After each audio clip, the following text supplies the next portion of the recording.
help us! No, stay back! It's too late! The jinn have come! Run! Run! Look out!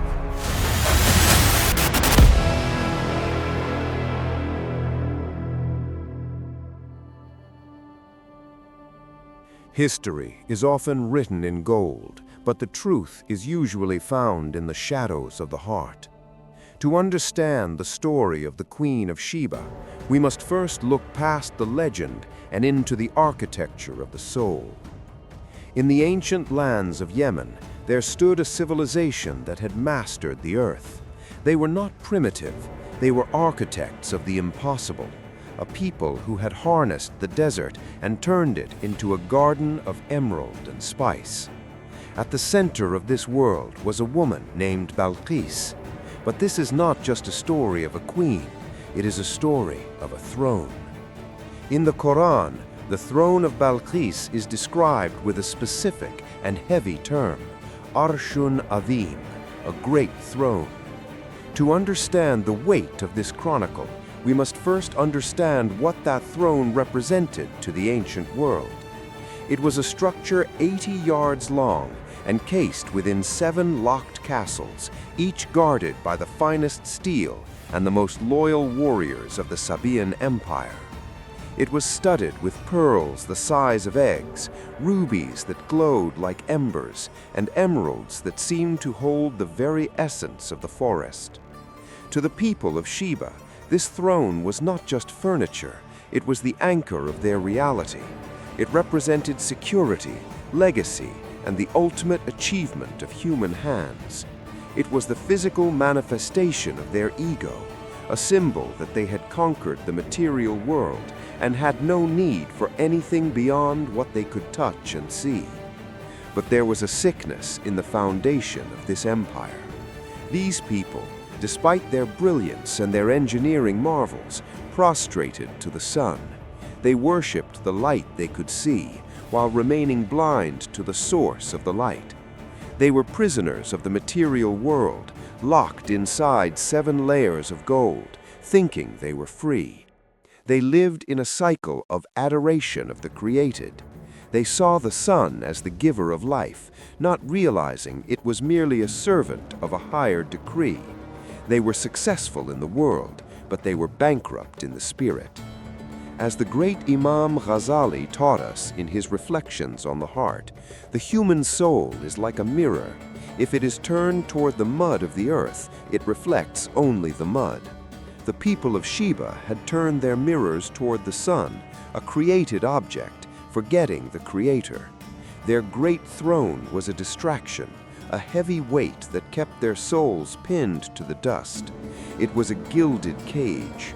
They believed they were the masters of their destiny because they possessed the most beautiful object in the world, but in truth, the object possessed them. Thousands of miles to the north, in the city of Jerusalem, sat a different kind of king. Prophet Sulaiman did not just rule men, he ruled the wind, the jinn, and the animals. His kingdom was not built on the exploitation of the earth, but on absolute submission to the heavens. While Balqis relied on the strength of her castle walls, Sulayman relied on the strength of his dhikr. His power was not a trophy, it was a responsibility. One day, during the ritual inspection of his ranks, an assembly that included the spirits of the earth and the birds of the sky, Sulayman noticed an absence. The hoopoe, a small and seemingly insignificant bird, was missing. In a kingdom where every creature had a role, an absence was a disturbance in the divine order. When the bird finally arrived, it did not tremble with the fear of a subject. It spoke with the authority of a witness. It had flown beyond the borders of the known world. It had seen the 7 castles. It had seen the great throne. And it had seen the tragedy of a brilliant people bowing to a ball of gas in the sky. The hoopoe said, "I have come to you from Sheba with certain news." It described a woman ruling over them who had been given of all things, yet she and her people were prostrating to the sun instead of Allah. The hoopoe's report was profound. It noticed that Shaitan had made their deeds fair seeming to them, diverting them from the way. This is the first hidden treasure of our story, that even a small bird can recognize the sickness of shirk when a human queen cannot. Notice the mizan, the balance here. Sulayman's power was absolute, yet he remained a servant, always looking for his missing subjects. Balqis's power was vast, yet she was a slave to her own possessions.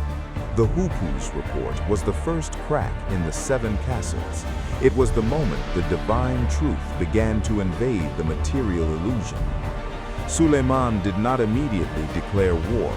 He did not send an army of jinn to crush the Sabians. He sent a letter that began with the most powerful words in existence, Bismillahir-Rahmanir-Rahim. When the letter arrived in Sheba, it caused a tremor in the council of the queen. Balqis gathered her advisors. These were the people of great strength, the military elite, who believed that every problem could be solved with a sword. They looked at the letter not as a message, but as a threat to their ego. They said to the queen, "We are people of great strength and great military might, but the command is yours, so consider what you will command." They were the original cynics. They believed that might makes right. They were ready to bleed and die for a throne made of wood and gold. But Balqis possessed basira, a deep spiritual insight that her generals lacked. She looked past the ink and the paper. She understood that if this Sulayman truly had the power the letter suggested, war would be a fool's errand. She famously said, "Indeed, kings, when they enter a city, they ruin it and render the honored of its people humbled." She chose the path of the gift. This was her final attempt to keep her material world intact. She sent gold. She sent the very things she thought everyone valued. She thought she could buy Sulayman's silence. She thought she could bribe the divine. She was testing him, trying to see if he was just another collector of great thrones, another worldly king who could be swayed by the glitter of rubies. But Sulayman's response is a ruthless lesson for the modern world, a lesson that should echo in the hearts of every one of us who chases the illusions of status. He looked at the gold of Sheba and felt nothing but pity. He said to her messengers, "Do you provide me with wealth? But what Allah has given me is better than what He has given you. Rather, it is you who rejoice in your gift." For the global seeker today, this is the ultimate mizan. If you have the divine, you have everything. If you only have the gold, you have a heavy burden that will eventually swallow you. Sulayman rejected the gift because you cannot bribe a man who has already surrendered to the truth. He sent the messengers back with a warning. He would come with an army they could not resist, and he would expel them from their land in disgrace. However, Sulayman's goal was not destruction, it was guidance. He wanted to show Balqis that her 7 castles were a psychological prison. He wanted to demonstrate that the laws of physics and the boundaries of the earth are nothing compared to the permission of Allah. He turned to his assembly.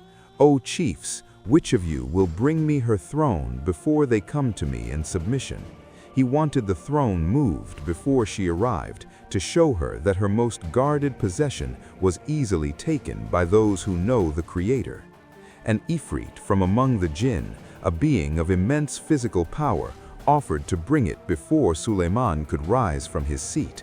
This was impressive. It was the peak of physical capability.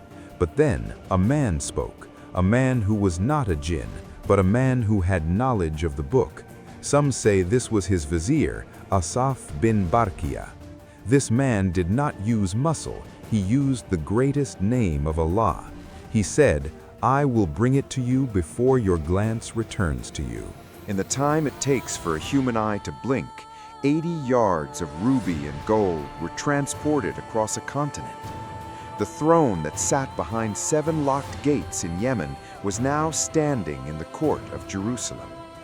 This is the second hidden treasure, the hierarchy of creation. The jinn have physical strength, but the human has knowledge. When a human soul connects with the divine word, The laws of the material world, the very laws Balqis worshipped, simply cease to exist. Distance is an illusion. Time is a curtain that can be pulled back. When Sulayman saw the throne placed before him, he did not brag. He did not say, "Look at my power."